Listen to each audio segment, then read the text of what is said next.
Pinagbabaril ng 3 lalaki ang isang publisher ng dyaryo sa Santa Barbara, Pangasinan. May naarestong 2 suspect. Inaalam kung may kaugnayan ng krimen sa kasong pagpatay sa isang mayor kung saan nadadawit ang biktima. Makibalita tayo kay Jet Arceliana ng GMA Dagupan.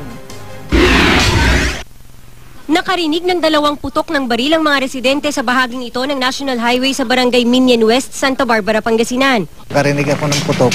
Tumakbo po ako dito sa gilid ng kalsada. Nakita ko yung taong nakaupo na doon sa kutsina, duguan.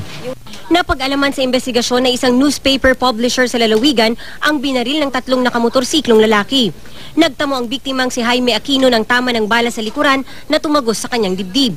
Nadala siya sa ospital at nakaligtas. Doon niya isinalaysay ang pangyayari sa pulisya. Nakilala niya ang 3 sospek. Sa follow-up operation, naaresto ang 2 sa kanila. Hiniling ng pulisya na huwag munang pangalanan ng mga sospek habang patuloy ang investigasyon. Tinutugis ang isa pa umano nilang kasama. Itinanggi naman ng mga naaresto ang paratang. Nakuha naman ng mga pulis sa crime scene ng 2 basyo at isang bala ng kalibre 45 baril. May nakuha ring isang 9mm pistol at kalibre 45 baril sa kotse ng biktima. Lisensyado naman daw ang mga ito.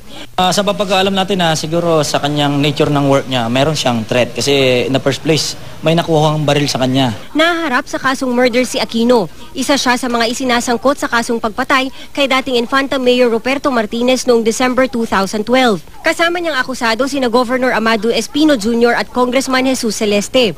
Itinuro sila ng menor de edad na anak ni Aquino bilang nagplano sa krimen. Nasa kustodiya siya ngayon ng DOJ.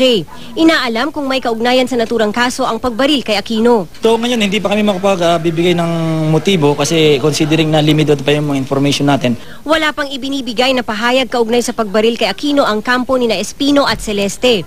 Jet Arceliana, Nagbabalita, Pilipinas.